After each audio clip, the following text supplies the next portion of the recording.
இந்த தாக்குதலுக்கு எதிராக ரீட்டலியேஷன் பதிலடி தாக்குதலை கட்டாயம் செஞ்சே ஆக வேண்டிய ஒரு சூழ்நிலையில இப்ப கத்தார் இருந்து கொண்டிருக்காங்க. எந்த நேரமும் இஸ்ரேல் எங்கள் மீது தாக்குதல் நடத்தினால் அதை ஒரு போர் அறிவிப்பாகவே எகிப்து அதை பார்க்கும்.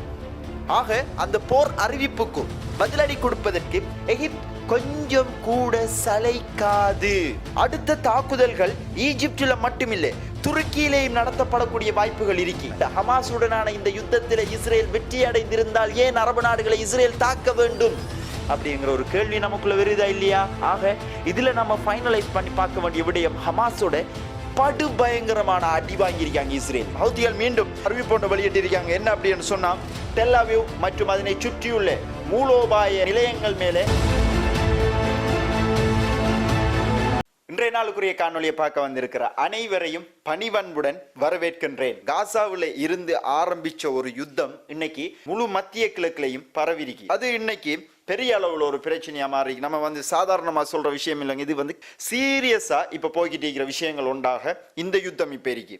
மத்திய கிழக்குல இன்னைக்கு தெற்காசிய நாடுகள்ல இருந்து பல லட்சக்கணக்கானவங்க தங்களுடைய குடும்பத்துக்காக வேலை செய்யறதுக்காக போய்கொண்டிருக்காங்க. இப்ப வரும் நாட்கள்ல டஃப்பான ஒரு சிச்சுவேஷன் போய்கொண்டிருக்கு. இறைவன் பாதுகாக்கணும். வரும் நாட்கள் எப்படியும் அமையலாம், அது நம்ம கல்குலேட் பண்ணவே முடியாத அளவுக்கு மத்திய கிழக்கினுடைய நிலவரங்கள் இப்ப போய்கொண்டிருக்கு. ஒரு யுத்தத்திற்கான அறைகூவலை இப்ப விடுத்து கொண்டிருக்கு அப்படின்னு சொல்லலாம். ஆக இந்த வீடியோவை மத்திய கிழக்குல இருக்கிறவங்களும் பாருங்க, உங்களுக்கு இது யூஸ்ஃபுல்லா இருக்கும் அப்படிங்கிறதையும் சொல்லிக்கொண்டு, இது போன்ற தகவல்கள் எல்லாத்தையுமே தொடர்ச்சியாக நீங்க தெரிஞ்சு கொள்ளணும் அப்படின்னு சொன்னா, சும்மா ஜஸ்ட் உங்களோட ஃப்ரெண்டு கிட்ட நீங்க பேசுற மாதிரி பேசணும் அப்படின்னு சொன்னா, நம்மளோட சேனலை இது வரைக்கும் சப்ஸ்கிரைப் பண்ணல அப்படின்னு சொன்னா பண்ணிக்கொள்ளுங்க. அதோட இன்னைக்கு நம்ம முதலாவது விடயத்துக்குள்ள நம்ம போகலாம். என்ன அப்படின்னு சொன்னா, கத்தார்ல இஸ்ரேல் பாரிய அளவுல ஒரு தாக்குதல் ஒன்றை செஞ்சிருந்தாங்க ஹமாஸினுடைய தலைவர்களுக்கு எதிராக. இந்த தாக்குதல் இப்ப முழு மத்திய கிழக்கையும் பாதிச்சிருக்கு அப்படின்னு சொன்னா அது மிகையாகாது. எப்படி அப்படின்னு சொல்றேன். என்ன அப்படின்னு சொன்னா, இந்த தாக்குதலுக்கு பிறகு இப்ப ஈரானினுடைய தேசிய பாதுகாப்பு தலைவர் ஒரு முக்கியமான கருத்து ஒன்று முன் வச்சிருக்கார். என்ன அப்படின்னு சொன்னா,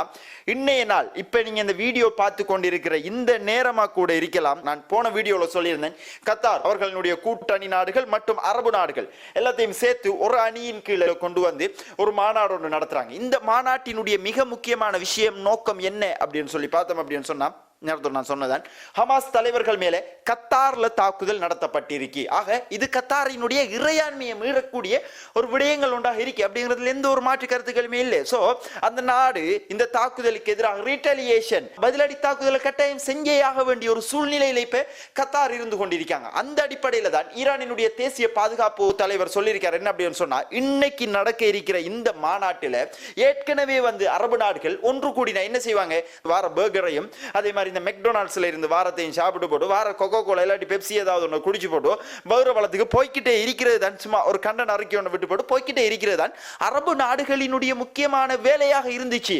இதுவரை காலமாக பாலஸ்தீனிய மக்கள் கொல்லப்பட்டு கொண்டிருக்கக்குள்ள அரபு நாடுகள் எதையுமே செய்யாம பார்த்து கொண்டிருந்தாங்க. இப்பயும் அதைத்தான் நீங்க செய்ய போறீங்களா அப்படின்னு சொல்லி அவர் கேட்டிருக்கார். அப்படி செய்யாதீங்க. இப்ப கத்தார் ஒரு தீர்க்கமானதும் உறுதியானதும் ஒரு முடிவொண்ட கத்தார் எடுத்தே ஆகணும் அப்படி என்று அவர் சொல்லியிருக்கார். அதாவது இஸ்ரேலுக்கு எதிரான தாக்குதல் அப்படிங்கிறது கத்தாரை உறுதிப்படுத்துறதுக்கு நாடுகள் எல்லாமே சேர்ந்து கத்தாரோட சேர்ந்து இஸ்ரேலை தாக்குறதுக்கு ஒரு உறுதிப்பாட்டு ஒன்று எடுக்கணும். சும்மா கூடி போட்டு கலைஞ்சு போட்டு பெய்த்திராதீங்க அப்படிங்கிறத ஈரானினுடைய தேசிய பாதுகாப்பு தலைவர் சொல்லியிருக்கிறது. இன்னைக்கு ஒரு தீர்க்கமான முடிவொன்று இன்றைய நாளின் பின்னர் எடுக்கப்படக்கூடிய வாய்ப்புகள் அதிகமாக காணப்படுகிறது. அது மட்டும் இல்லாம ஏற்கனவே பெஞ்சமின் நெத்தன்யாஹூ கத்தார்ல தாக்குதல் நடத்தினதுக்கு பிறகு சொல்லியிருந்தார். என்ன விஷயம், கத்தார்ல மட்டும் நாங்க விரும்பினா போல விரும்பின இடத்துக்கு அடிப்போம் அப்படின்னு சொல்லியிருந்தார். நான் போன வீடியோல சொல்லியிருந்தேன். அது குறுக்கால ஈஜிப்ட் இன்னைக்கு சொல்லியிருக்காங்க. திடீர்னு மாதிரி ஒரு அறிவிப்பு ஒன்று செஞ்சிருக்காங்க. என்ன அப்படின்னு சொன்னா, எங்களுக்கு புலனாய்வு தகவல்கள் கிடைச்சிருக்கு. ஈஜிப்ட்ல கைரோவுல இப்ப ஹமாஸ் தலைவர்கள் அந்த இடத்துல மத்தியஸ்தம் செய்யறதுக்கு, அதாவது பேச்சுவார்த்தை செய்யறதுக்கு வருவாங்க. அந்த இடத்தை குறிவைக்கு இஸ்ரேல் தாக்குதல் நடத்தலாம் அப்படிங்கிற ஒரு புலனாய்வு தகவல் எகிப்துக்கு கிடைச்சிருக்கு அப்படிங்கிற தகவல் ஒன்று வந்திருக்கு. இதை தொடர்ந்து எகிப்தினுடைய பாதுகாப்பு வட்டாரங்கள் முக்கியமான தகவல் கொஞ்சம் சொல்லியிருக்காங்க. என்ன அப்படின்னு சொன்னா, தப்பித்தவரை இஸ்ரேல் எகிப்தை தாக்கிச்சு அப்படின்னு சொன்னா அது எகிப்தினுடைய இறையாண்மையை மீறுவதாக காணப்படும். அது எகிப்தினுடைய பண்டைய பல வரலாறுகளை கொண்டு எகிப்துக்கு அது ஒரு அவமானகரமானதாக காணப்படும். ஆக எந்த நேரமும் இஸ்ரேல் எங்கள் மீது தாக்குதல் நடத்தினால் அதை ஒரு போர் அறிவிப்பாகவே எகிப்து அதை பார்க்கும். ஆக அந்த போர் அறிவிப்புக்கும் பதிலடி கொடுப்பதற்கு எகிப்து கொஞ்சம் கூட சளைக்காது. எகிப்து வந்து உடனடியான பதிலடி கொடுக்கும் அப்படின்னு சொல்லி எகிப்தினுடைய பாதுகாப்பு வட்டாரங்கள் இன்னைக்கு சொல்லியிருக்காங்க. அது மட்டும் இல்லாம ஹாரட்ஸ் முக்கியமான தகவல் ஒன்று வெளியிட்டிருக்காங்க. ஹாரட்ஸ் அப்படிங்கிறது வந்து இஸ்ரேலினுடைய பத்திரிகை முக்கியமான தகவல் ஒன்று வெளியிட்டிருக்காங்க. என்ன அப்படின்னு சொன்னா, அடுத்த தாக்குதல்கள் ஈஜிப்டில் மட்டுமில்லை துருக்கியிலேயும் நடத்தப்படக்கூடிய வாய்ப்புகள் இருக்கு. இதுக்கு துருக்கியில இருந்து வர தகவல்கள் வெளியிட்டிருக்காங்க. என்ன அப்படின்னு சொன்னா, தப்பித்தவறு இஸ்ரேல் துருக்கியை தாக்குமாக இருந்தால் மத்திய கிழக்குல பெரிய அளவிலான ஒரு பாதிப்பை ஏற்படுத்தும். முழு மத்திய கிழக்குலையும் இந்த யுத்தம் பரவக்கூடிய வாய்ப்புகள் அதிகமாக காணப்படுகிறது.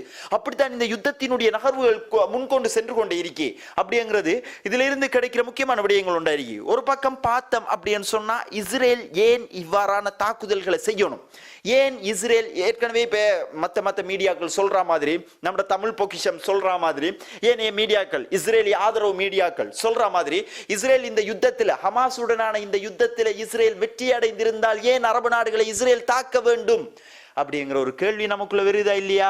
ஆக இதுல நம்ம ஃபைனலைஸ் பண்ணி பார்க்க வேண்டிய விடயம், ஹமாஸோட படுபயங்கரமான அடி வாங்கியிருக்காங்க இஸ்ரேல், கடுமையான அடி வாங்கியிருக்காங்க இஸ்ரேல். அந்த அடியின் வெளிப்பாடு இந்த யுத்தத்தை நிறுத்த இயலாது. ஹமாஸ் நிறுத்துறா போல இல்லை. எவ்வளவு இழப்புகளை சந்தித்தாலும் பாலஸ்தீனம் என்னும் ஒரு உறுதிப்பாட்டோட ஹமாஸ் காசாவுக்குள்ள போராடி கொண்டு இருக்காங்க.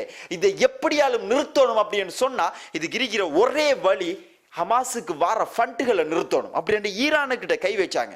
வச்சோடு பார்த்தாங்க திருப்பியும் ஹமாஸ் அடிச்சுட்டே இருக்காங்க. இதுக்குரிய காரணம் என்ன அப்படின்னு சொல்லி தேடிக்கிறீங்களே, திருப்பி ஒரு காரணம் இன்னைக்கு இஸ்ரேலிய வட்டாரங்களில் இந்த ஒரு தகவல் வந்தீங்க. என்ன அப்படின்னு சொன்னா, கத்தார்ல இருந்து பல பில்லியன் கணக்கான டாலர்கள் ஹமாஸுக்கு ஃபண்ட் பண்ணப்படுது. அதாவது இதுக்கு அர்த்தம் என்ன அப்படின்னு சொன்னா, ஹமாஸுக்கு சம்பளம் கொடுக்கிறது கத்தார் தான் அப்படின்னு சொல்லி யார் சொல்லியா? இஸ்ரேல் சொல்லிக்காங்க. இதனாலதான் நாங்க அடிச்சிருக்கலாம் அப்படிங்கிற அவங்க சொல்லியிருக்காங்க. ஆக இப்ப இஸ்ரேலுக்கு ஒரு டவுட் ஒன்று வந்திருக்கு. என்ன அப்படின்னு சொன்னா, ஹமாஸ் இவ்வளவு ஸ்ட்ராங்கா இருக்காங்க, எப்படி அடிச்சு கிட்டத்தட்ட 2 வருஷமா அடி 24 hour குண்டு போட்டுக்கிட்டே இருந்திருக்காங்க. கிட்டத்தட்ட சொல்ல போனா, இப்ப காசாவுல போடப்பட்ட குண்டை முழு இந்தியாவிலையும் போட்டிருந்தா முழு இந்தியாவும் அழிஞ்சிருக்கும். சும்மா ஒரு உதாரணத்துக்கு சொல்றேன். அப்படி ஒரு 10 கிலோமீட்டர் அகலமும் 40 கிலோமீட்டர் நீளமும் கொண்ட ஒரு துண்டு நிலப்பரப்புக்குள்ள 2 ஆண்டுகளாக குண்டு போட்டும் காசா அப்படிங்கிறது வந்து மீண்டும் மீண்டும் முளைச்சிக்கே வார ஒரு மரம் மாதிரி காசா விருட்சமாக வளர்ந்து கொண்டே போய்கொண்டே இருக்கு. எப்படி அப்படின்னு சொல்லி தலையை பிச்சுக்கிறீங்க. இப்ப எல்லாருலையும் இஸ்ரேலுக்கும் அவனை இருக்கலாம், எல்லாருக்கும் அடிப்போம் அப்படின்னு இப்போ ஒரு இஸ்ரேல் முடிவு ஒன்று எடுத்திருக்காங்க. இஸ்ரேல் இந்த யுத்தத்தை பெரிசாக்காம விட மாட்டானுகள் அப்படின்னு தான் இப்ப இதுல இருந்து விளங்குற விடயங்கள் உண்டாக முழு மத்திய கிழக்குலையும் இப்போ ஒரு பதற்றமான சூழ்நிலை போய்கொண்டிருக்கும். தொடர்ச்சியாக பார்த்தோம் அப்படின்னு சொன்னா, கத்தாரினுடைய பிரதமர் இப்ப வந்து யுனைடெட் ஸ்டேட்ஸுக்கு போயிருக்கார். யுனைடெட் ஸ்டேட்ஸ்ல டொனால்ட் ட்ரம்ப் டைரக்டா சந்திக்கப்படுறார். சந்திச்சு இஸ்ரேலுக்கு ஒரு பதிலடி ஒன்று நாங்க வழங்க போறோம், உங்களோட முடிவு என்ன அப்படின்னு சொல்லி கேட்க போறார் அப்படின்னு சொல்லி கத்தார் சைட்ல இருந்து வர தகவல்கள் நமக்கு சொல்லி கொண்டிருக்கே. பட் இந்த கத்தாரை நம்புற இல்லையா ஒன்று நமக்கு விளங்கல. என்ன செய்யறாங்க அப்படின்னு சொல்லி நம்ம பார்ப்போம். இன்னைக்கு நடந்துக்கிற தகவலை நம்ம பார்ப்போம். வரும் நாட்கள் தான் வந்து கத்தார் எவ்வாறான நடவடிக்கைகள் எடுக்க போறாங்க வரும். அதுக்கடையில இவர் போனத்துல இருந்து சில வட்டாரங்கள் தெரிவிச்ச கருத்தின் அடிப்படையில் ட்ரம்ப் கத்தாரினுடைய பிரதமர் கிட்ட சொல்லியிருக்காராம். என்ன அப்படி சொல்றதுக்கு இருக்காராம். என்ன அப்படின்னு சொன்னா, நீங்க இஸ்ரேலுக்கு அடிங்க, ஆனா சும்மா ஒரு படம் காட்டுற மாதிரி அடிச்சு போட்டு விடுங்க, கடுமையா தாக்காதீங்க அப்படின்னு சொல்ற மாதிரி கத்தாரினுடைய பிரதமரை வற்புறுத்துவதற்காகவும் இந்த பேச்சுவார்த்தை அமையலாம் அப்படி என்றும் அமெரிக்காவினுடைய செய்தி நிறுவனங்கள் இதை சொல்லி இருக்கிறதும் குறிப்பிடப்பட வேண்டிய விடயங்கள் உண்டாக இருக்கு அப்படின்னு சொல்லலாம். அப்படி பார்த்தோம் அப்படின்னு சொன்னாலும், கத்தார் ஒரு பிரச்சனைக்குரிய நாடா? முதலாவது பிரச்சனைக்குரிய நாடு இல்லையே. சும்மா ஒழுபாட்டு அடிச்சு விட்டு வரதுக்கு உனக்கு என்ன தேவை? கத்தார் என்னால முழு உலக நாடுகளும் வந்து ஒன்று சேர்ந்து போய்கொண்டிருக்கிற ஒரு நாடு, மத்திய கிழக்குல இருக்கிற மிக முக்கியமான ஒரு நாடு, மத்திய கிழக்குல மிக வேகமாக வளர்ச்சி அடைஞ்ச ஒரு நாடு. கத்தாருக்கும் யுத்தத்துக்கும் சம்பந்தமே இல்லாத ஒரு நாடு சும்மாவே அடிச்சுட்டாய். இப்போ என்ன நடக்க போகுது அப்படின்னு தெரியாது. இஸ்ரேல சொல்ல தெரியாதுங்க, எல்லாத்தையும் அடிச்சு போட்டு பின்னால் அமெரிக்கா இருக்கானே அவனை கூட்டிக்கு வரதுக்கு ரெடியாக இருப்பாங்க. மொத்த அரபுகளையும் அடிக்கிறதுக்கு இஸ்ரேல் ரெடியாக இருக்கலாம். சும்மா பிளான் பண்ண மாட்டானல் இஸ்ரேல். உள்ளுக்கு ஏதாவது வேலையை பார்த்து வச்சு போட்டு தான் இஸ்ரேல் இந்த பிளானை பண்ணிப்பானல். அடிச்சா மாறி அடிச்சா இதுக்கு ஒரு பிளான், அதுக்கு ஒரு பிளான் இஸ்ரேல் பயங்கரமாக பிளான் பண்ணுவானல். அவனோட பிளானிங் வந்து கட்டாயம் நாமளும் அவனோட படிக்கணும். அவனோட பிளானிங்களை தந்திரம் செய்யறதுலையும் சூழ்ச்சி செய்யறதுலையும் இஸ்ரேலை தவிர வேற யாருமே கிடையாது. இஸ்ரேல் அடிக்கலாது, சூழ்ச்சி செய்யறதுல இஸ்ரேல் அடிக்கலாது. ஓகே, அடுத்து பார்த்தோம் அப்படின்னு சொன்னா, இப்ப உலக நாடுகள்ல 2ஆம் உலக மகா யுத்தத்துக்கு பின்னர் இன்னொரு யுத்தம் ஒன்று உலகத்தில் வரப்படா. மனிதாபிமானத்தை பாதுகாக்கணும், மனிதநேயத்தை பாதுகாக்கணும் அப்படிங்கிறதுக்காக உருவாக்கப்பட்ட அமைப்பு என்ன? ஐநா சபை. 2 வருஷமா 60,000 பேருக்கு மேல இதுவரைக்கும் காசாவில் கொல்லப்பட்டிருக்காங்க. 1,50,000 பேருக்கு மேல காயமடைஞ்சிக்காங்க. வாய் துறக்காத ஐநா இதுக்கு புறவும் என்ன செஞ்சிடும் அப்படின்னு சொல்லி நீங்க நினைக்கிறது எனக்கு விளங்குதுங்க. பட் ஐநாவில் என்ன செய்ய முடியும் அமெரிக்காவை மீறி இருந்தாலும் அங்கே நடக்கிற விஷயங்களை நம்ம சொல்லத்தானே வேணும். அந்த அடிப்படையில் ஐநாவில் நேற்று வந்து எல்லாரும் கேள்விப்பட்டிருப்பீங்க, 142 வாக்குகள் 2 ஸ்டேட் கொள்கை, அதாவது இஸ்ரேலுக்கு ஒரு நாடு பலஸ்தீனுக்கு ஒரு நாடு அப்படி என்ற ஒரு சட்டத்தை உருவாக்குறதுக்கு ஐநாவில் ஆதரவு அளிச்சிருக்காங்க. அதே மாதிரி அமெரிக்கா இஸ்ரேல் இந்த 2 நாடுமே வந்து கடுமையாக எதிர்த்திருக்காங்க. வாக்கெடுப்பு நடந்ததுக்கு பிறகு இஸ்ரேலும் சொல்லியிருக்காங்க என்ன அப்படின்னு சொன்னா, இந்த வாக்கெடுப்பானது ஐநா வந்து பயங்கரவாதத்துக்கு கடுமையா துணை போகுது. என்னடா இதுவரைக்கும் ஐநா வந்து கடுமையா சப்போர்ட் பண்ணானே மனிதநேயத்திற்கு, ஏன்னா இதுவரைக்கும் ஐநா வந்து இவ்வளவு காலமுமே வந்து பாலஸ்தீனத்தில் அப்பாவி பொதுமக்கள் கொல்லப்பட்டு கொண்டிருக்கக்குள்ள ஐநா வந்து கடுமையா முன்னுக்கு நின்று நீ அடிக்காத, நீ வெளியேறங்க, இஸ்ரேல் நீ போவாங்களே, நீ காசாவுக்குள்ள என்றாப்படா, நீ ஓடாங்களே, இவ்வளவு மக்கள் கொல்லப்பட்டு கொண்டிருக்காங்க, ஐநாவால ஏலும், ஐநா கிட்ட சர்வதேச ராணுவமே ஐநா கிட்ட இருக்கு, ஆனா ஐநா சொல்லல, ஐநா சொல்ல மாட்டாங்க. ஐநாக்கு பின்னால் இருக்கிறது அமெரிக்கா, அமெரிக்காவுக்கு பின்னால் இருக்கிறது இஸ்ரேல். இந்த குடுமி கையில இருந்தா வச்சுக்க ஆட்டலாம் அப்படின்னு சொல்லுவாங்க தெரியும் தானே, அந்த மாதிரி அமெரிக்காவோட குடுமி இப்ப ஆற கையில அப்படின்னு சொன்னா இஸ்ரேல கையில இருக்கு.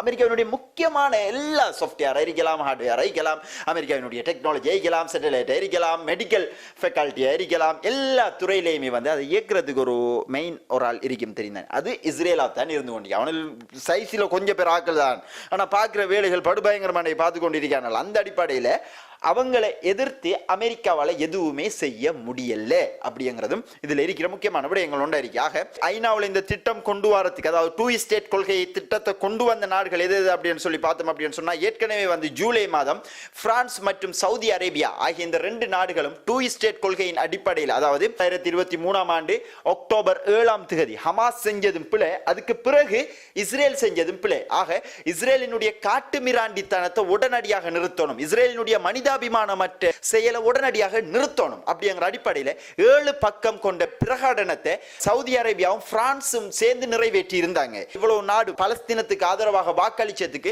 இந்த திட்டம் ஒரு முக்கியமான காரணமா இருக்கும் அப்படின்னு சொல்றாங்க. அது மட்டும் இல்லாம பிரான்சினுடைய வெளிவிவகார அமைச்சர் ஒரு கருத்தொன்று சொல்லியிருக்கார். என்ன அப்படின்னு சொன்னா, இவ்வளவு காலமாக வாய்மூடி மௌனமாக வேடிக்கை பார்த்த ஐநா முதல் முறையாக பாலஸ்தீனிய மக்களுக்காக குரல் கொடுத்தது, இஸ்ரேலை கண்டித்தது வரவேற்கப்படுகின்றது.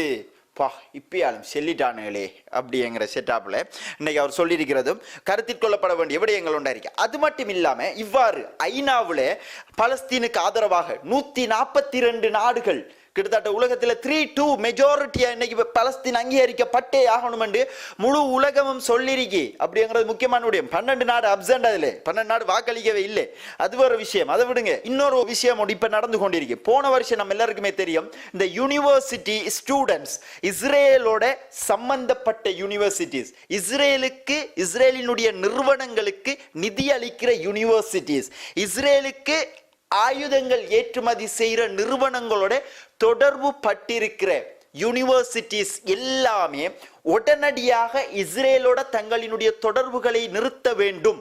அப்படி இல்லை அப்படின்னு சொன்னா தொடர்ச்சியாக நாங்க போராட்டம் நடத்துவோம் அப்படின்னு சொல்லி போன வருஷம் கம்ப்ளீட்டா முழு கிட்டத்தட்ட மேற்கத்திய நாடுகள், குறிப்பாக ஐரோப்பா, அமெரிக்கா ஆகிய கண்டங்களில் இருக்கிற மிக முக்கியமான யூனிவர்சிட்டி ஸ்டூடெண்ட்ஸ் எல்லாருமே பலஸ்தீன் மக்களுக்கு ஆதரவாக போராட்டத்தில் இறங்கியிருந்தாங்க. பின்னர் அது வன்முறைகளால் நிறுத்தப்பட்டிருந்துச்சு. மீண்டும் அந்த போராட்டம் வெடிக்கிறதுக்கு ஆரம்பிச்சிருக்கு. மீண்டும் ஸ்டூடெண்ட்ஸ், மாணவர்கள் பாலஸ்தீனிய மக்களுக்காக குரல் கொடுக்க ஆரம்பிச்சிருக்காங்க. அந்த அடிப்படையில் அமெரிக்கா, ஐரோப்பிய கண்டங்கள் இருக்கிற நிறைய நாடுகளினுடைய பல்கலைக்கழகங்களினுடைய மாணவர்கள் இதில் மேலதிகமாக இணைஞ்சு கொண்டிருக்காங்க. அது என்னென்ன நாடுகள் அப்படின்னு சொல்லி பார்த்தோம் அப்படின்னு சொன்னா, Brazil, Norway, Belgium, Spain, Ireland மற்றும் நெதர்லாந்து ஆகிய நாடுகளினுடைய யூனிவர்சிட்டி ஸ்டூடெண்ட்ஸும் அதனோடு சேர்ந்து ஐரோப்பிய சமூக மானுடவியலாளர்கள், அதாவது மனிதாபிமானத்தை பாதுகாக்கிறதுக்கு செப்பரேட்டான ஒரு டீம் ஒன்று இருக்கும். அவங்களும் சேர்ந்து ஐரோப்பாவுக்கு அவங்களும் சேர்ந்து பலஸ்தீனிய மக்களுக்காகவும் இஸ்ரேலோட வர்த்தகம் செய்கிற யூனிவர்சிட்டிக்கு எதிராகவும் இந்த போராட்டங்களை ஆரம்பிச்சிருக்காங்க அப்படிங்கிறது குறிப்பிடப்பட வேண்டிய விடயங்கள் ஒன்று இருக்கு. அது மட்டும் இல்லாம இதால இஸ்ரேலுக்கு என்ன லாபம் அப்படின்னு சொல்லி பார்த்தோம் அப்படின்னு சொன்னா, 2021ஆம் ஆண்டுல இருந்து இன்னைக்கு வரைக்கும் இந்த யூனிவர்சிட்டிஸ்ல இருந்து வர நிதிகளை கொண்டு இஸ்ரேல் கிட்டத்தட்ட 1 பில்லியனுக்கும் அதிகமான வருவாயை ஈட்டியிருக்கி. உலகத்தில் இருக்கிற பெரிய பெரிய நிறுவனங்களினுடைய பொருளாதாரங்கள், உலகத்தில் இருக்கிற பெரிய பெரிய நிறுவனங்களினுடைய ஆணிவேர் எல்லாமே இப்ப இஸ்ரேல் கையில் இருக்கு. ஆக இஸ்ரேல் சொல்றப்பலான அந்த நிறுவனங்களும் கேட்க வேண்டிய சூழ்நிலை இருக்கு. அந்த அடிப்படையில் அவங்களுக்கும் லாபம், இவங்களுக்கும் லாபம். ஆக ஒரு டீல் சைன் பண்ணி பெரிய அளவுல இஸ்ரேல், அதாவது வர்த்தக முதலைகளை சொல்லுவாங்க இஸ்ரேலியர்களை கடுங்காட்சிக்காரர்கள். அதாவது காசி அப்படிங்கிறத தாண்டி காஷ்மீரிக்கு அவங்கள்ட்ட புத்தியும் இருக்கு. அரபுகள்கிட்ட காசி இருக்கு, புத்தி இல்லை. இஸ்ரேல்கிட்ட இருக்கிறது வந்து காஷ்மீரிக்கு புத்தியும் இருக்கு. அதை வச்சு அவங்கள் வந்துட்டு போறாங்க. அதான் இதுல இருக்கிற முக்கியமான விடயம். அந்த அடிப்படையில் வரும் நாட்கள்ல இந்த யூனிவர்சிட்டிஸ் எல்லாமே வந்து இஸ்ரேலோட வர்த்தகங்களை நிறுத்தி கொள்ளும் பட்சத்துல வந்து பாரிய அளவுல நிதி பற்றாக்குறை ஏற்படும். இஸ்ரேலுக்கு பாரிய அளவுல இழப்புகளும் ஏற்படக்கூடிய வாய்ப்புகளும் இருக்கு. ஆக ஒரு பக்கம் ஐநாவுல முழு உலகம் சேர்ந்து சொல்லியிருக்கி பலஸ்தீன் வேணும் அப்படின்னு சொல்லி, இன்னொரு பக்கம் ஸ்டூடெண்ட்ஸினுடைய புரட்சி அப்படிங்கிறது வந்து வரலாறுகளை நான் சொல்லித்தான் தெரியணுங்கிற அவசியம் இல்லை. ஸ்டூடெண்ட்ஸ் புரட்சிங்கிறது அன்னைக்கு இருந்து இன்னைக்கு வரைக்கும் தோற்றதாக சரித்திரமே கிடையாது அப்படிங்கிறது உங்களுக்கும் நல்லா தெரிஞ்சிருக்கும். ஸ்டூடெண்ட்ஸ் குறிப்பாக அமெரிக்கா, ஐரோப்பிய நாடுகளில் இருக்கிற ஸ்டூடெண்ட்ஸ் கிளர்ந்தெழுந்திருக்கிறது மிக முக்கியமான விடயங்கள் உண்டாகிருக்கு. இன்னொரு பக்கம் அரபு நாடுகள் ஒற்றுமைப்பட ஆரம்பிச்சிருக்கு. இது எல்லாமே வந்து திடீர்ன மாதிரி நடந்து கொண்டிருக்கிற விடயங்களாகவும் இது கருத்தில் கொள்ளப்பட வேண்டிய விடயங்களாயிருக்கு. அது மட்டும் இல்லாம தொடர்ச்சியாக பார்த்தோம் அப்படின்னு சொன்னா பலஸ்தீனுக்கு ஆதரவாக, காசா மக்களுக்கு ஆதரவாக எவ்வளவு இழப்புகள் வந்தாலும் பிரச்சனை இல்லை. வாய்மூடி மௌனமாக வேடிக்கை பார்க்கும் அரபு நாடுகளை விட வேற லெவல்ல வித்தியாசமாக காசா மக்களுக்காக குரல் கொடுத்து கொண்டிருக்கிற அமைப்பு ஹவுத்திகள் மீண்டும் அறிவிப்பு வெளியிட்டிருக்காங்க. என்ன அப்படின்னு சொன்னா டெல் அவீவ் மற்றும் அதனை சுற்றியுள்ள மூலோபாய நிலையங்கள் மேலே நேரடியாக நாங்க தாக்குதல் செஞ்சிருக்கோம் அப்படின்னு ஹவுத்திகள் சொல்லியிருக்காங்க. அவங்க மேலும் சொல்றாங்க என்ன அப்படின்னு சொன்னா, இறைவனின் துணையோடு அந்த நடவடிக்கைகள் வெற்றிகரமாக அமைந்தது. அது மட்டும் இல்லாம ஜியோனிஸ்டுகளை, பல லட்சக்கணக்கான ஜியோனிஸ்டுகளை பதுங்கு குழிகளுக்குள்ளே ஓடுவதற்கும் இது வழிவகுத்திருக்கு. அவங்க அடிச்ச மிசைல் என்ன அப்படின்னு சொல்லி பார்த்தோம் அப்படின்னு சொன்னா மல்டி வார்ஹெட் பலஸ்டீன் 2 அப்படிங்கிற பாலிஸ்டிக் மிசைலை வச்சு தான் ஹவுத்திகள் தாக்குதல் ஒன்று செஞ்சிருக்காங்க. இதுல ஒரு மிசைலை வந்து சவுதி அரேபியாவில் இருக்கிற மதீனாவினுடைய வான் பாதுகாப்பு படைப்பிரிவுகள் வந்து ஒரு மிசைலை இடைமறிச்சிருப்பதாக ஒரு வீடியோ ஒன்று வெளியாயிருக்கு. இடைமறிச்சிருக்காங்க அப்படின்றும் பல ஊடகங்கள் செய்திகளை வெளியிட்டு கொண்டிருக்கிறதும் முக்கியமான விடயங்கள் உண்டாயிருக்கு. ஆக மத்திய கிழக்கினுடைய நிலவரம் தொடர்ச்சியாக கொஞ்சம் சூடாத்தான் போய்கொண்டிருக்கு. இது சம்பந்தப்பட்ட தகவல்கள் தொடர்ச்சியாக உங்களுக்கு வந்து கொண்டே இருக்கும். அதுக்கு நீங்க நம்மளுடைய சேனலை சப்ஸ்கிரைப் பண்ணணுமாக. இதுவரைக்கும் உங்களுடைய முக்கியமான நேரங்களை ஒதுக்கி நம்மளுடைய வீடியோ பார்த்ததுக்கு மிக்க நன்றிகள். Thank you very much. விடைபெறுகின்றேன்.